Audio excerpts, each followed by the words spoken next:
Ding. Ding. Good morning.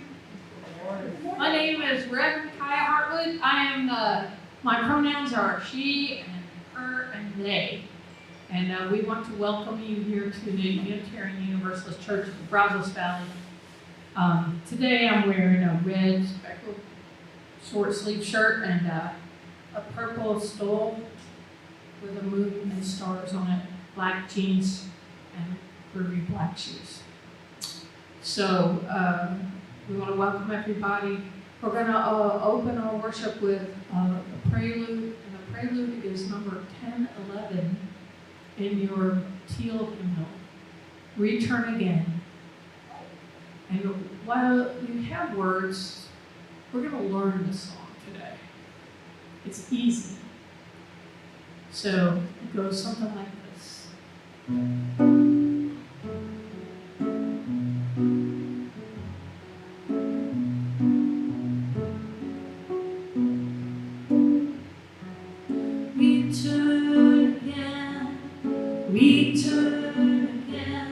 Return to the home of your soul.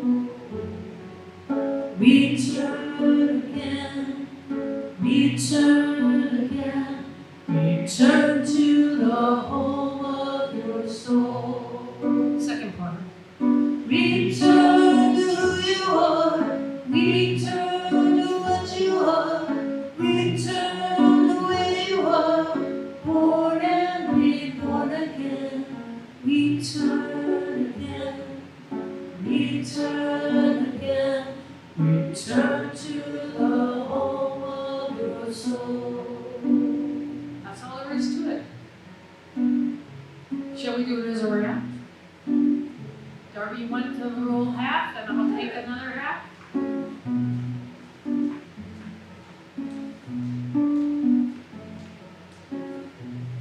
Anytime, go ahead.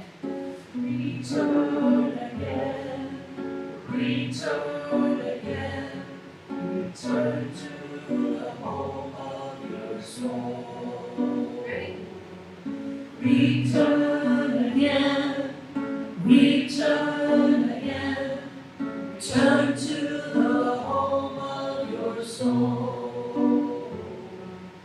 Return to who you are, return to what you are, return to what you are, born and reborn again. Return again, return again, return to the home of your soul. You did proud. You ever got it again? Yeah, sure. You can do it again. Did you go through the first part twice, right? Yes. And then the third part Yes. twice. Yes. And then that. Yeah. We can wait till you go to the other part if that's what you like. No problem. I just wanted to make sure. We got That's no problem. Go ahead.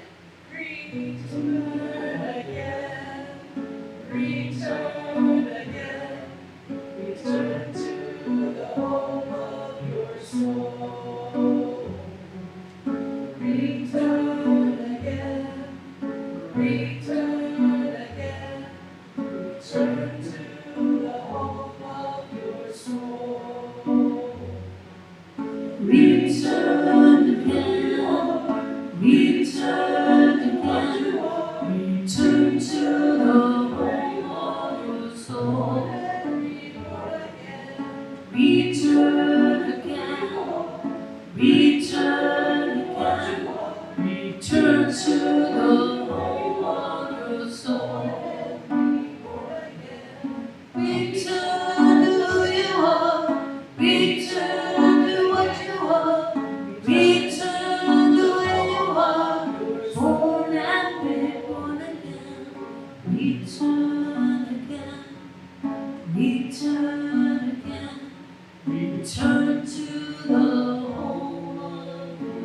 soul.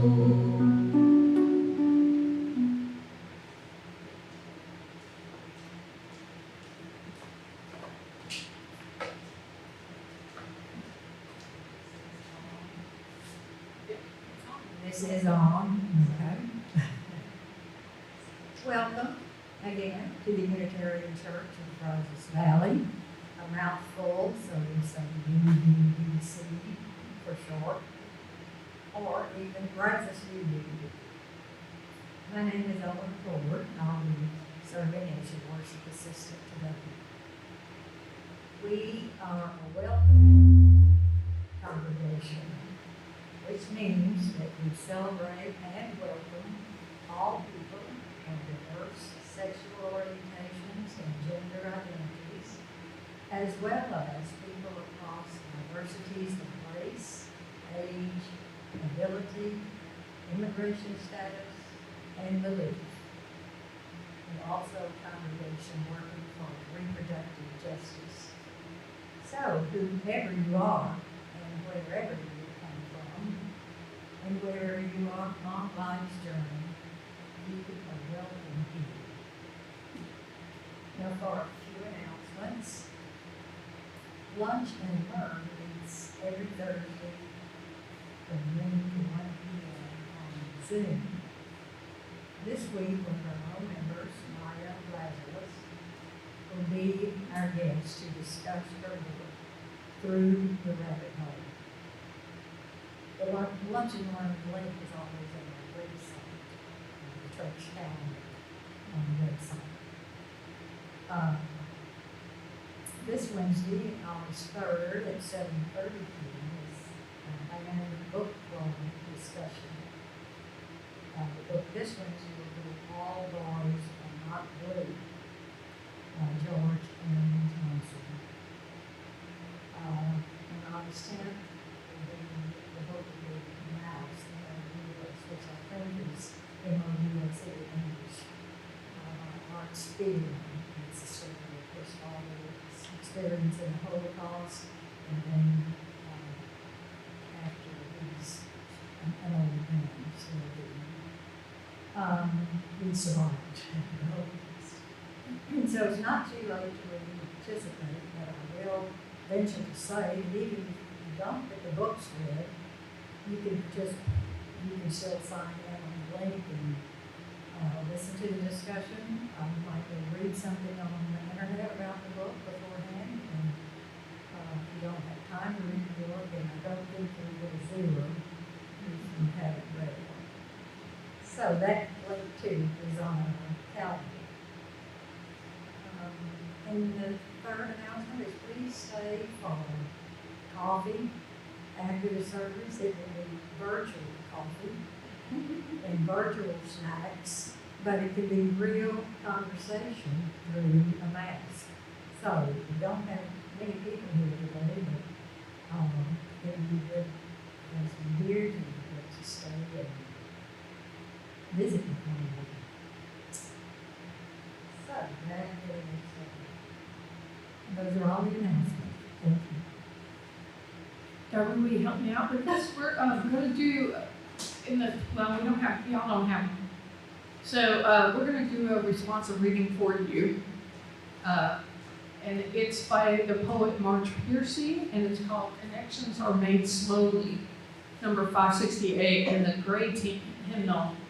But anyway, just let it wash over you. Connections are made slowly. Sometimes they grow underground. You cannot tell always by looking what is happening. More than half a tree is spread out in the soil under your feet. Penetrate quietly as the earthworm that blows no trumpet. Fight persistently as the creeper that brings down the tree. Spread like the squash plant that overruns the garden. Gnaw in the dark and use the sun to make sugar. Weave real connections. Create real nodes. Build real houses. Live a life you can endure. Make love that is loving.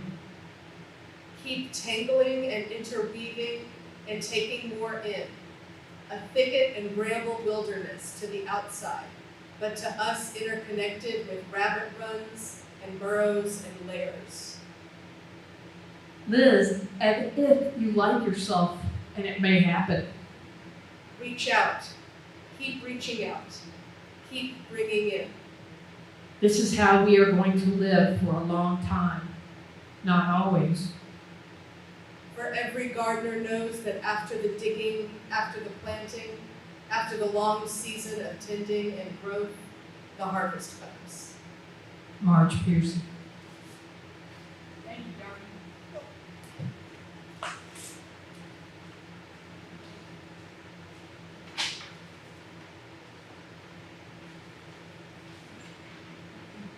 Now please join me in saying the words as we light the chalice.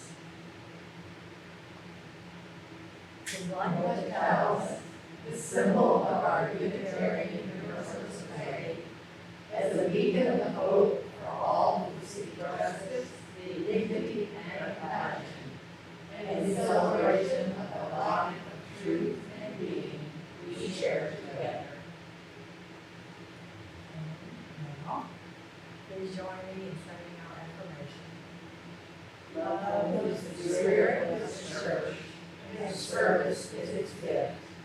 This is our great covenant, to dwell together in peace, to seek the truth in love, and to help one another.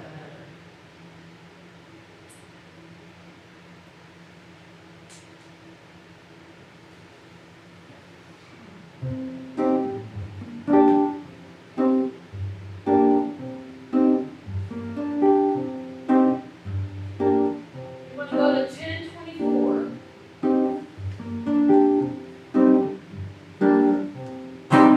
You gotta do what the Spirit says do.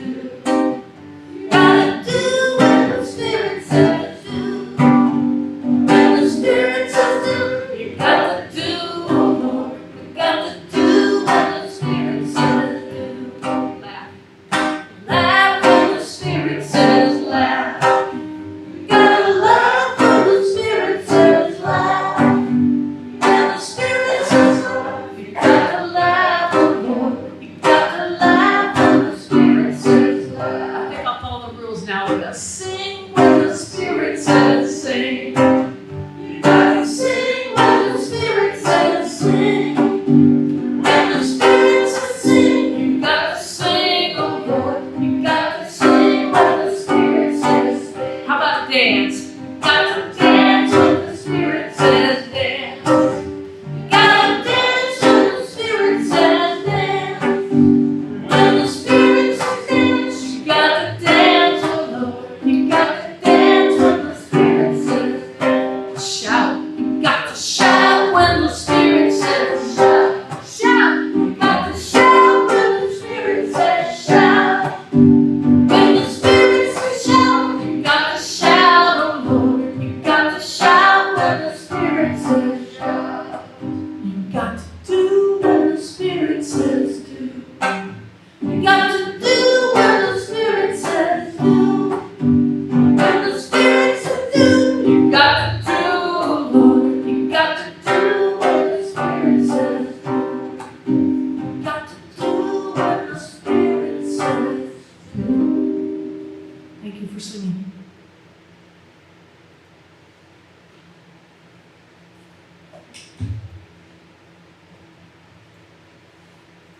Now what are we doing, Eleanor?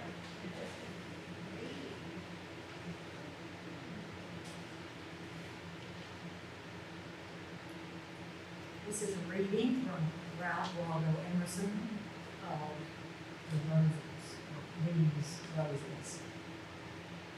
These roses under my window make no reference to former roses or to better ones. They are for what they are. They exist with God today. There's no time to them.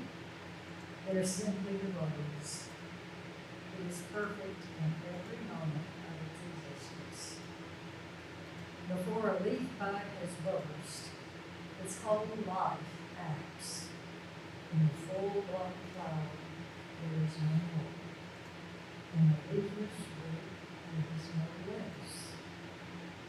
Its nature is satisfying, and it satisfies nature in all moments of life. But we postpone or remember. We do not live in the present, but with the averted eye, lament the past, or heedless of the riches that surround us, stand on tiptoe to foresee the future. We cannot be happy or strong unless we too live with nature in the present, above time.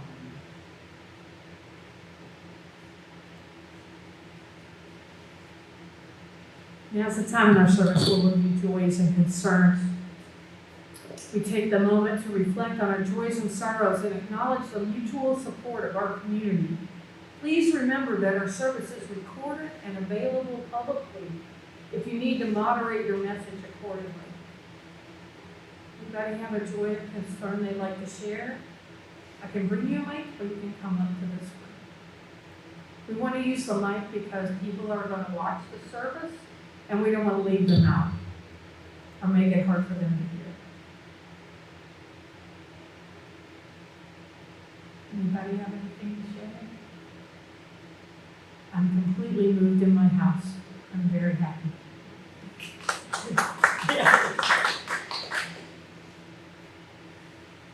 Anybody else? Well, I'll light a candle for all the joys unspoken and the sorrows unspoken so that we can hold them. And now we'll go into what Emerson called the wise silence, where we can get in touch with what God is. We know God, or just listen to our own inner voice.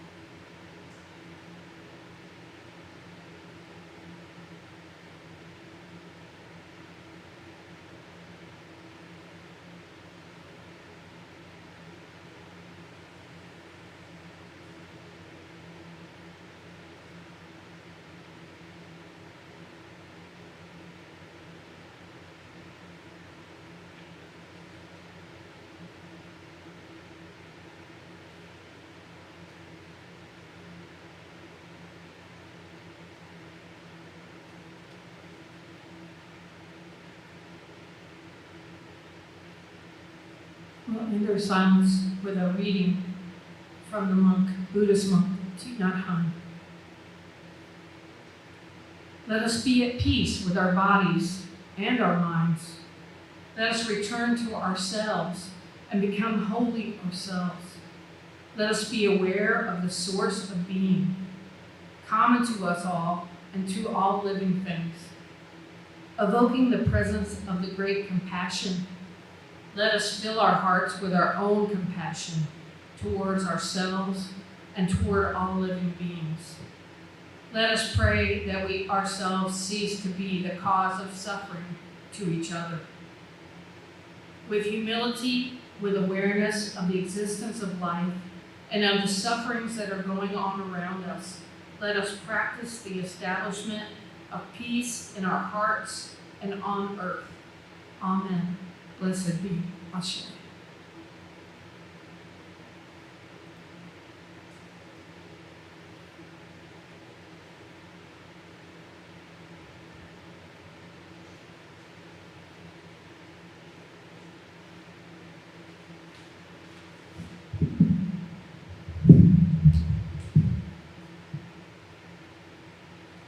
I'm very excited to say that there was, is this too loud for you? Okay. That last week, Eleanor came directly to me and said, your sermon was interesting, but it wasn't long enough. So I'm going to make sure it's long enough today, Eleanor. I'm going to make sure. I'm going to look at the time, and I'm going to make sure. And I might have to read more. Okay. Or we're good to go. So today we're talking about the fourth principle. We have 7, we're working on an 8th principle as you use that guide us. We don't have a creed, we don't have a thing that we all say, we don't all believe alike. And if you all don't know that, the principles are the thing that kind of holds us together.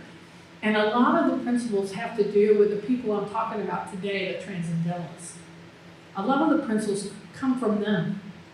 And the fourth one in particular. So, a free and responsible search for truth and meaning. That's number 4. A free and responsible search for truth and meaning. That's number 4. Everybody remember what the other 3 are? Anybody? Gay says the inherent worth and dignity of every person. That's number 1. Number 2? It's okay. Don't worry about it. Yeah. Justice, equity, and compassion in human relations. That's number 2. And number 3? Anybody remember? Yes. Reverend Meg says encouragement for spiritual growth. Yes, and yeah, so you guys basically got it. So we got one that's just kind of about us, the inherent worth and dignity of every person. That comes from the Transcendentalists. In particular, the writing of Ralph Waldo Emerson, who everybody called Waldo, in case you care, in case you want to act like you know him. Hey, Waldo says, blah, blah, blah. So it's kind of good. Now, how do we do this? A free and responsible search for truth and meaning. I mean, how do we do it? What are we doing here?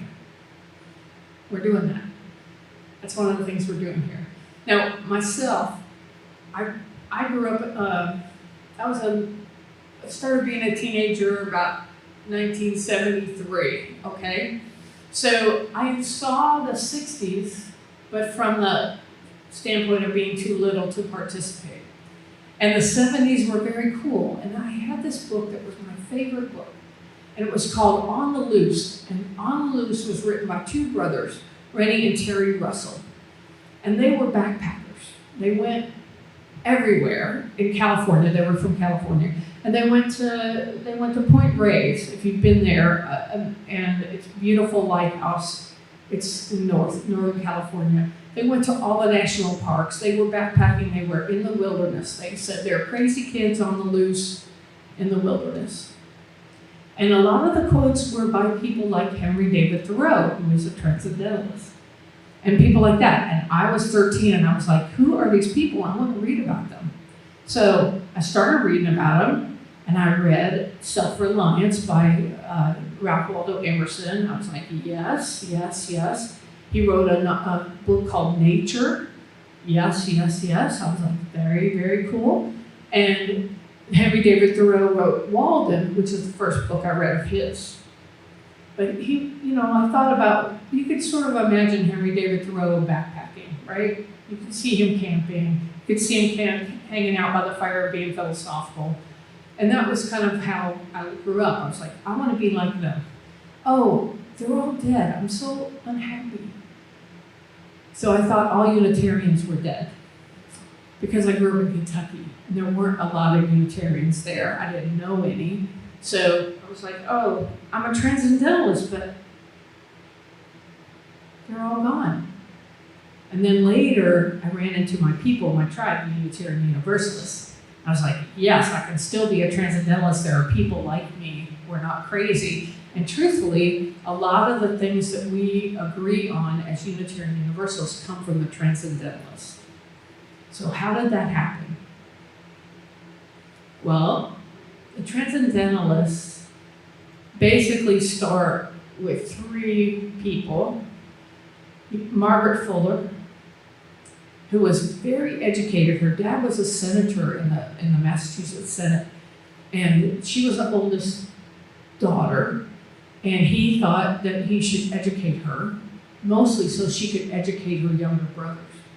That's why he allowed it. But she read Latin and she read Greek and she studied everything he had studied at Harvard. And she was real adept. She was really bright, and she did that.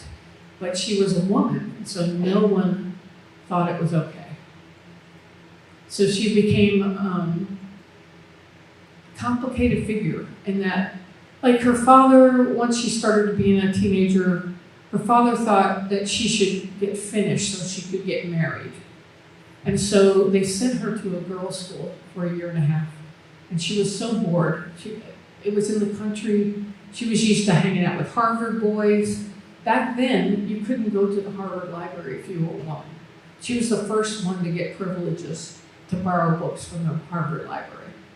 So we're talking the early 1800s. Now, Ralph Waldo Emerson was her friend. Ralph Waldo had a whole different life. His father, William, was a Unitarian minister in Boston. And Ralph was taught from a very early age that he was going to be a minister too. But his dad died suddenly when he was about 8 years old.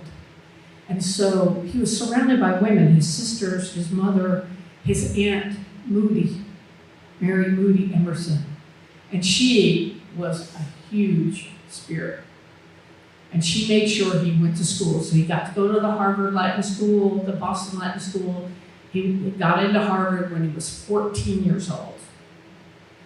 And when he got out of Harvard, in his 20s, he got married to a nice, beautiful woman, very wealthy, named Ellen Tucker.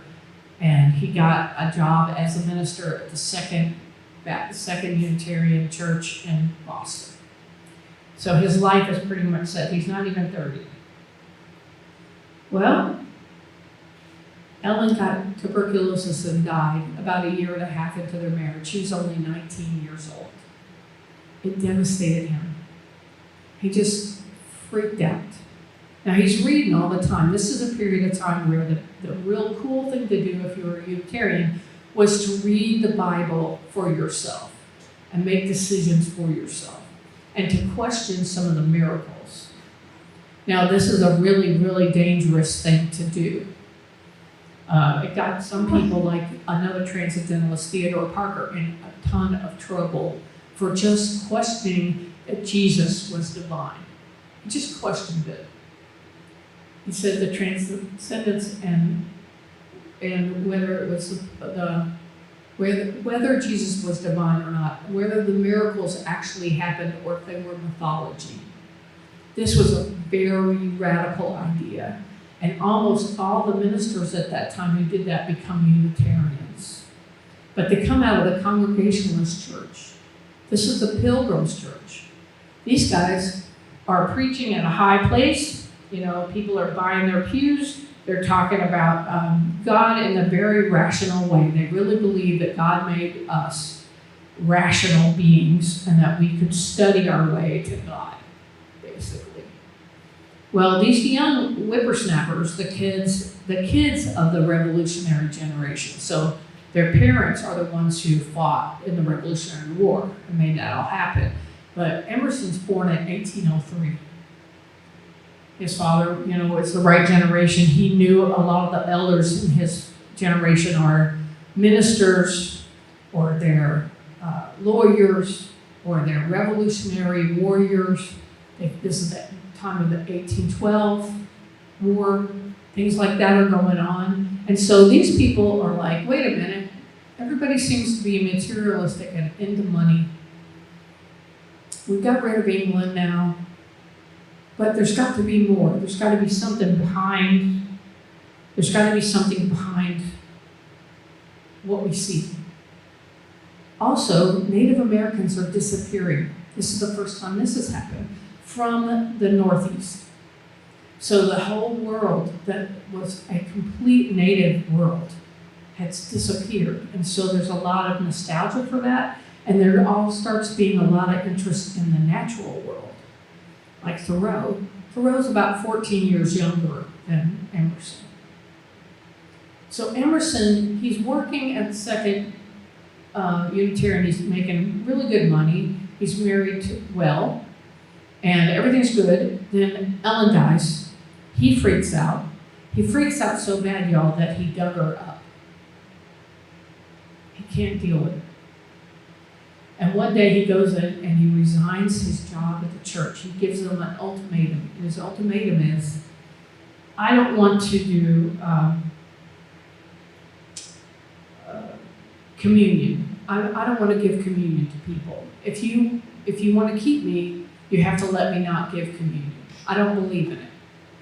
I don't think this literally turns wine into the blood of Jesus or bread into the body of Jesus. I don't believe in it, so I refuse to do it.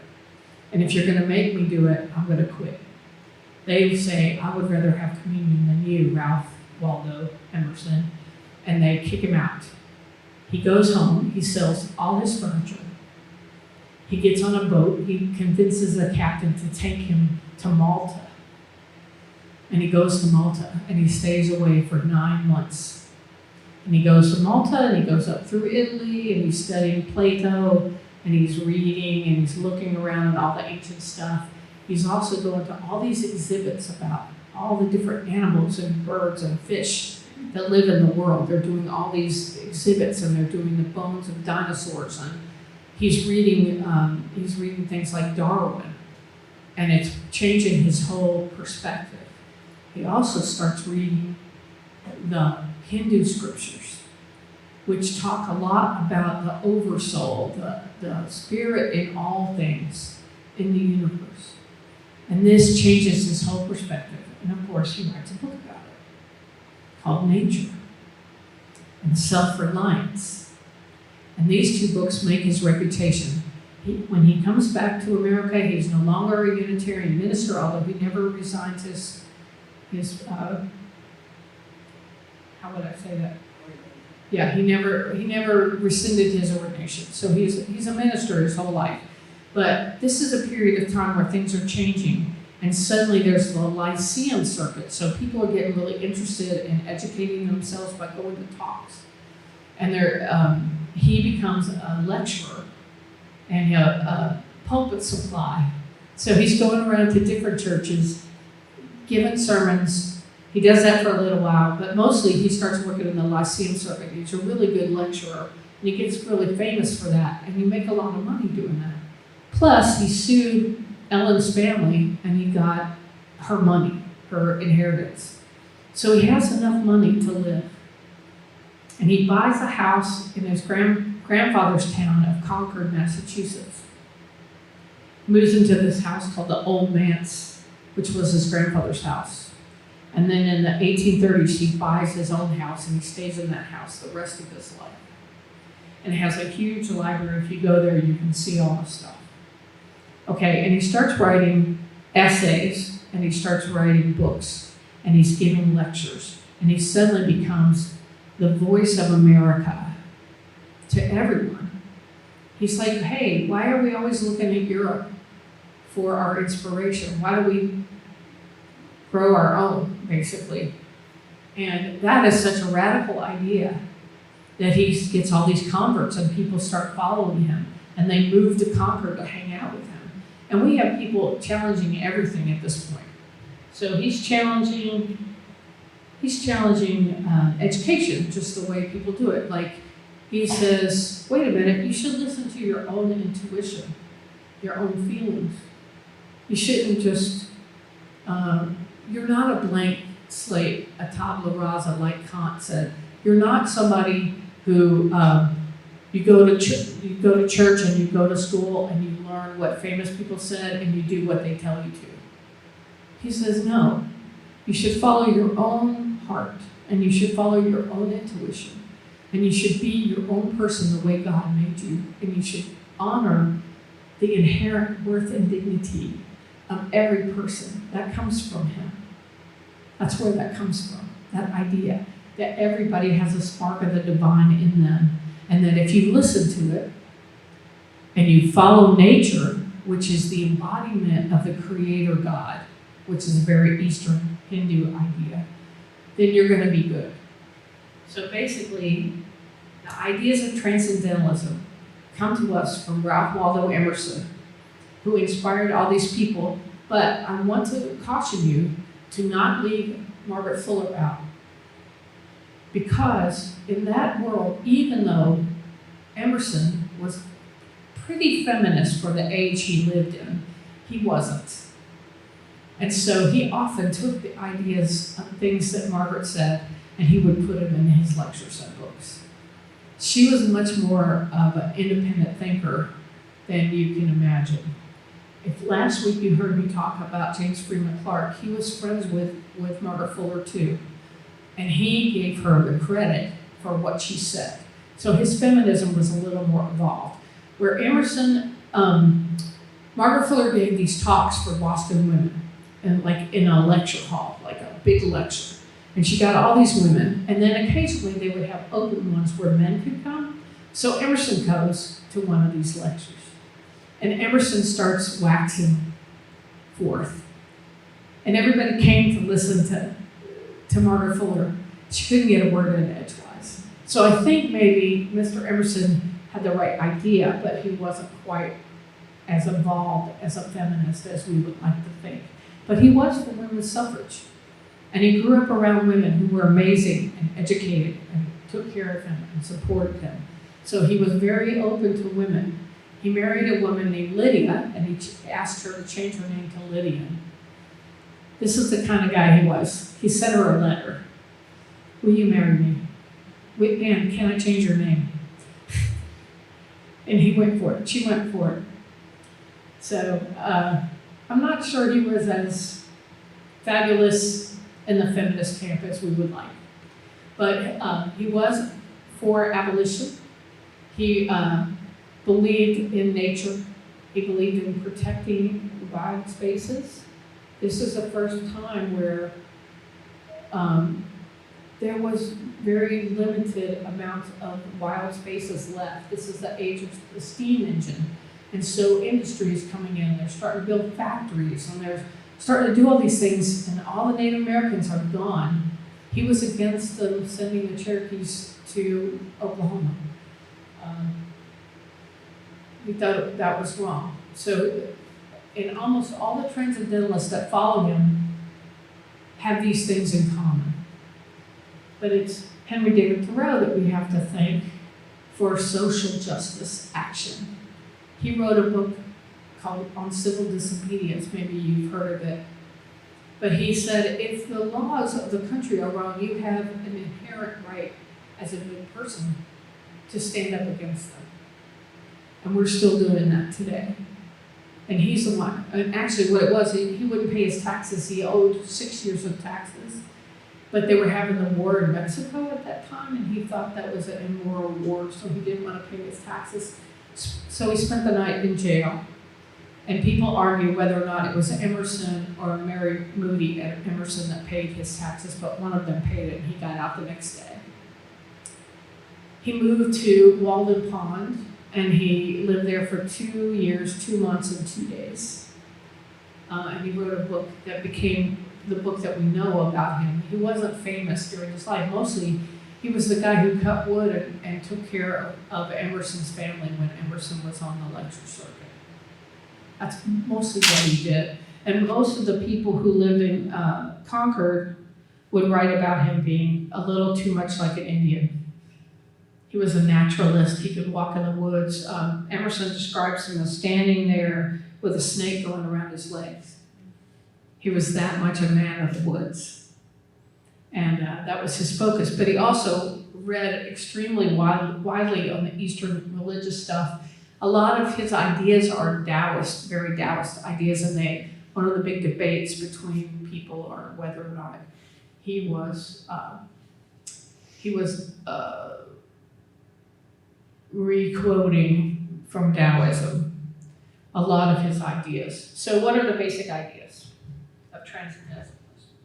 So here are the main ideas. Everything is a reflection of God. God's in everything, the oversoul. Okay, the physical world is a doorway to the spiritual world.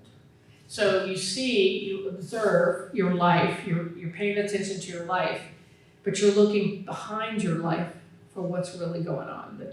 You're transcending it. You're becoming a transcendentalist. They called it idealism. They didn't call it transcendentalism. And then people can use intuition to see God in nature and in their souls. So it's a very optimistic kind of view that you're made correctly. God made you this way, to quote Lady Gaga, right? You're born this way, and if you follow your inner better angels, that's the tricky part. If you follow your better angels, then you're going to be in accordance with what the Creator wants you to do. And that you're more likely to help everybody in your community and everything by being your person. That's a great idea, isn't it? That's something we can use. That's what they mean. That's what they mean by a free and responsible search for truth and meaning. That's what they mean. Now, Emerson later, imagine the robber barons starting up after the Civil War. And they're, the railroads and the factory owners and their big fat cats and they're treating their workers terrible or whatever.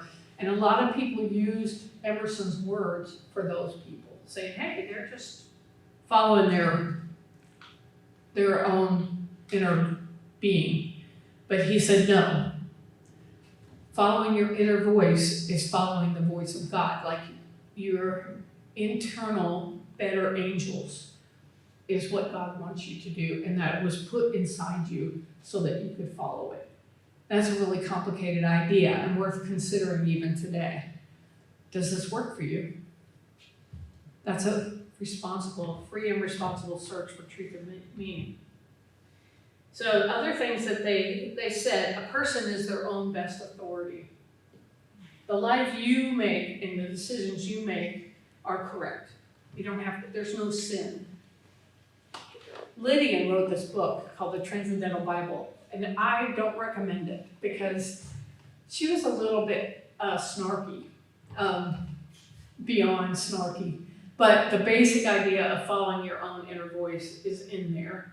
But if you want to read what Lydian wrote a book too. And the last one is feeling and intuition are superior to reason and intellect. Now at this point, they're directly taking on the Unitarians of the day. At this point, they're really saying, hey, tradition is not enough. Following tradition is not enough if it doesn't match your heart.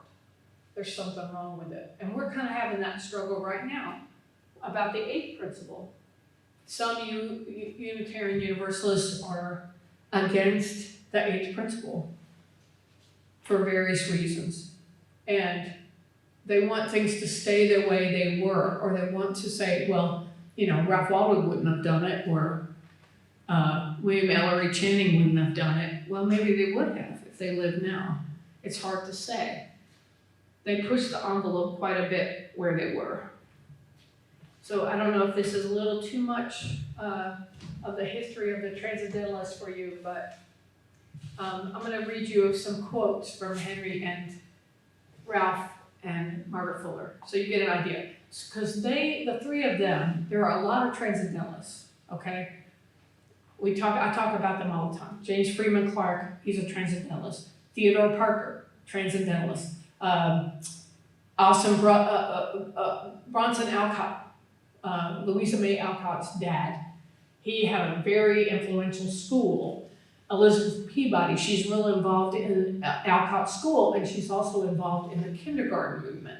So there are a lot of Transcendentalists that were making change in the outside world. George Ripley and Brook Farm, they like one of the first communes, basically.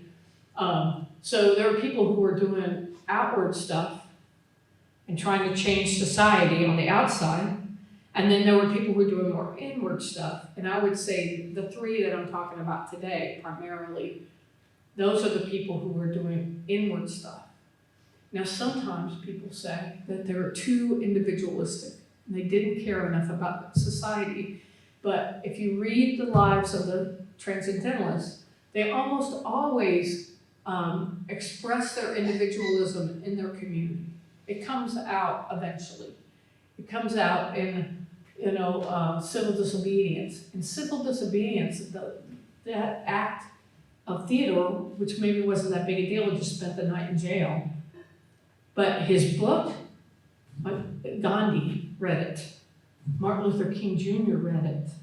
Tolstoy read it. And it changed the way that they approached their struggle in India and in civil rights movement. And all of them directly link their work to Henry David Thoreau. So I would say he's pretty influential on a worldwide basis. So anyway, here's some of the things that they said. Tried to distill it down for you so you don't have to read all the books, because both of them, Emerson has like 30, 40 books, Henry David 20, so quite a few.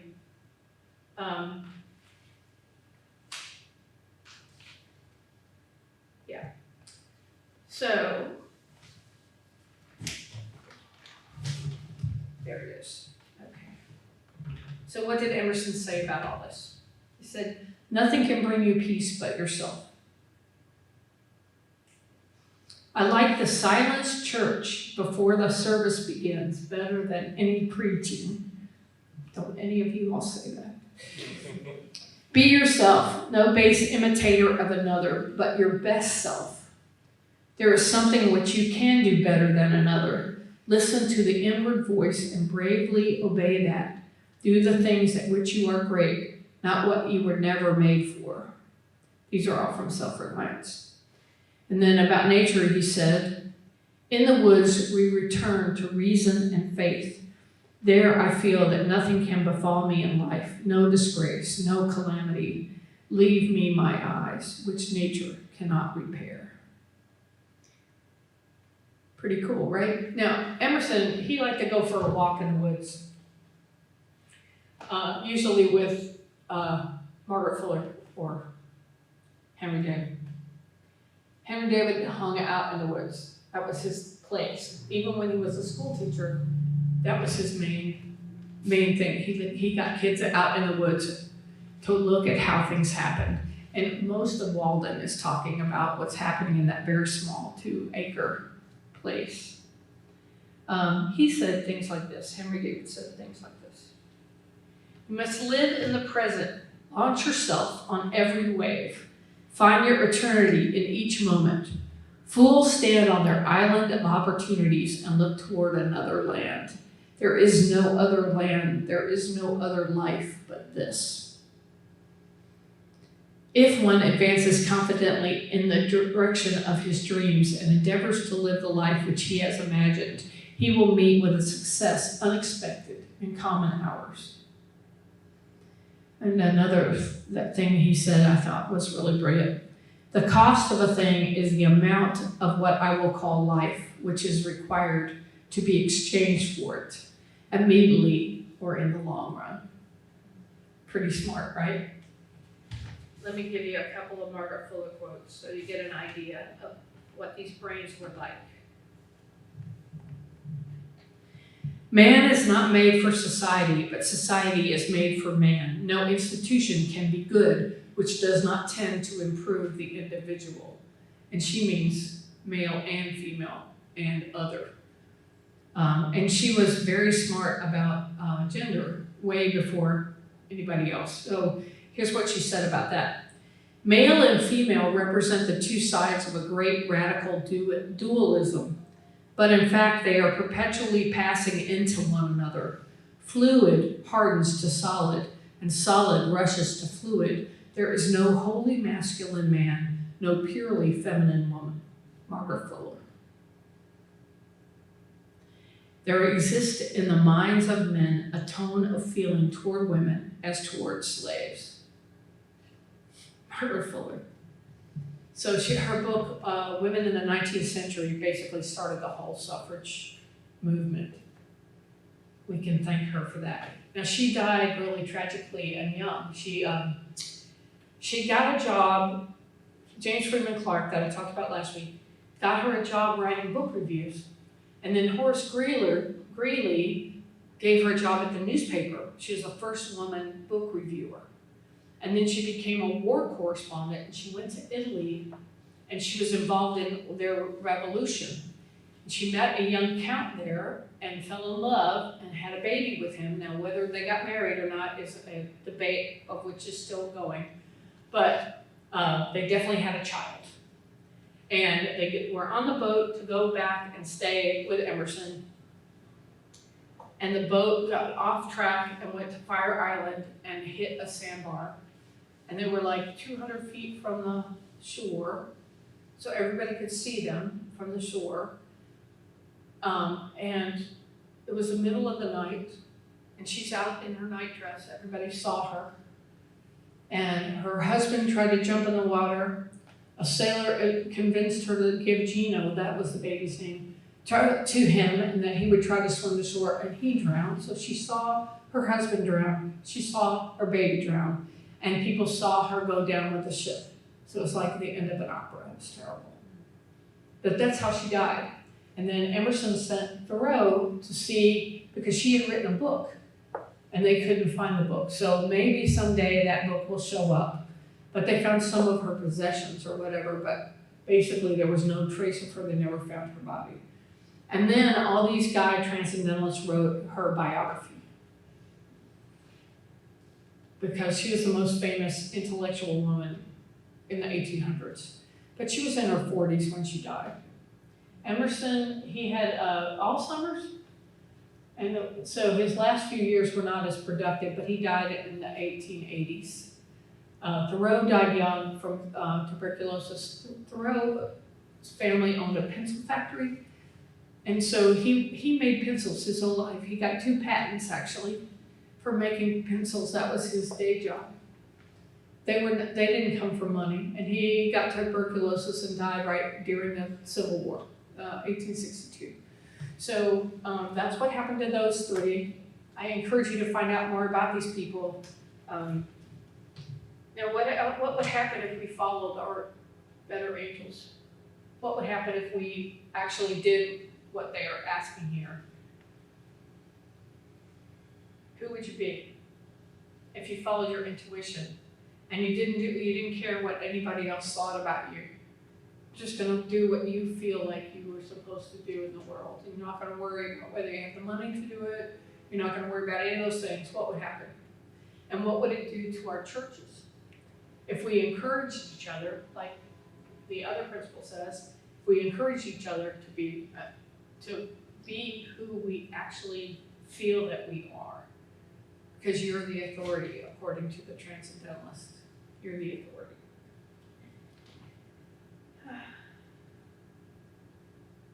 Our freedom is tied to the liberation of all of us. We are all connected. What kind of church, community, life would we lead if we lived like that?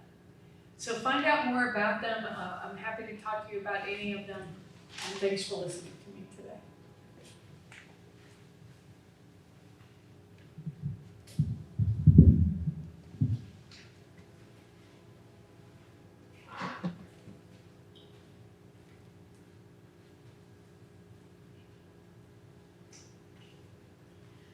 Now, let's let an offering be taken to sustain and strengthen this place, which is sacred to so many of us, the community of memory and of hope.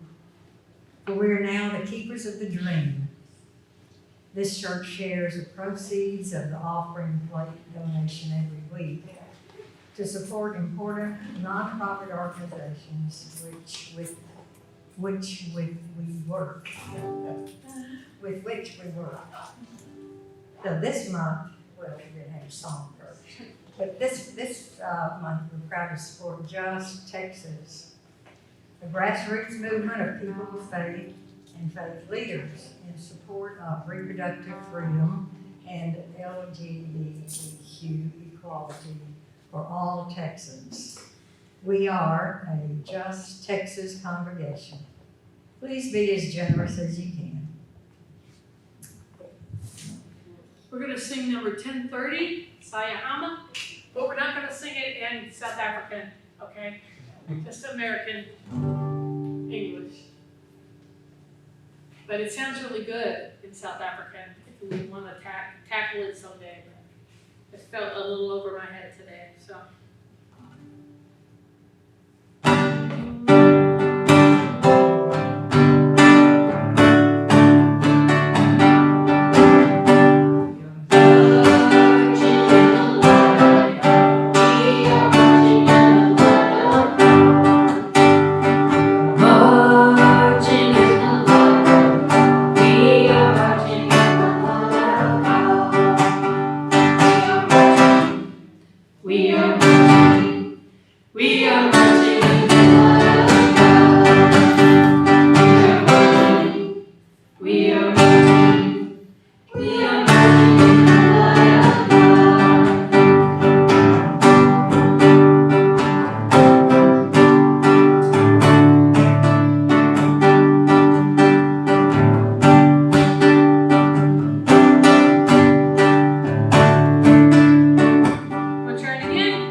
Nice job, yeah.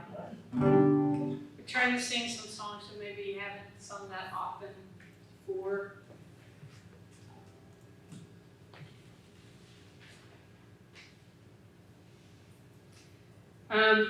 Thank you for your gifts and the gifts that were given, and may your generosity return to you tenfold. So there's this beautiful song called We Are. It's number 1051.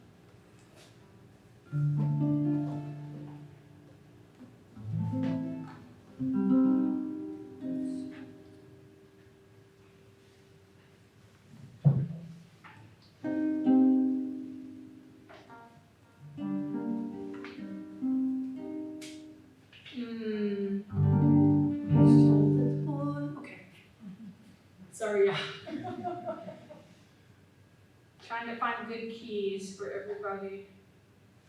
Okay, so this is by Issa Barnwell. Do you all know her? She's a Unitarian Universalist and a music director, but she was also in a band called Sweet Honey and the Rock. If you know that band.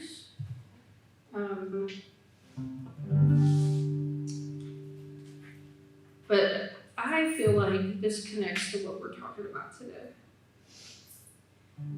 I'll sing it for you and then we'll go for it.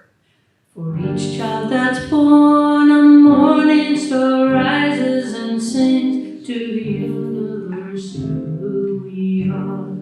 For each child that's born, a morning star rises and sings to the universe who we are. We are our grandmother's prayers, and we are our grandfather's dreaming. We are the breath of our ancestors. We are the spirit of God, dear mothers of courage and fathers of time. Dear daughters of dust and sons of great visions, dear sisters of mercy and brothers of love. Dear lovers of life and the builders of nations, we're seekers of truth and keepers of faith. We're makers of peace and the wisdom of ages. We are our grandmother's prayers, and we are our grandfather's dreamings. We are the breath of our ancestors. We are the Spirit of God. For each child that's born, a morning star rises and sings to the universe who we are. Each child that's born, a morning star rises and sings to the universe who we are. Thanks for being good sports and trying some new songs.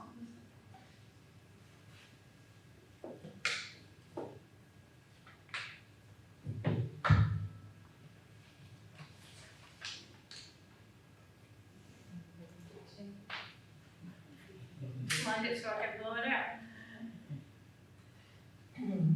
Now join me in extinguishing the chalice. We extinguish this flame, but not the light of truth, the warmth of community, or the fire of commitment. These we carry in our hearts until we gather together again.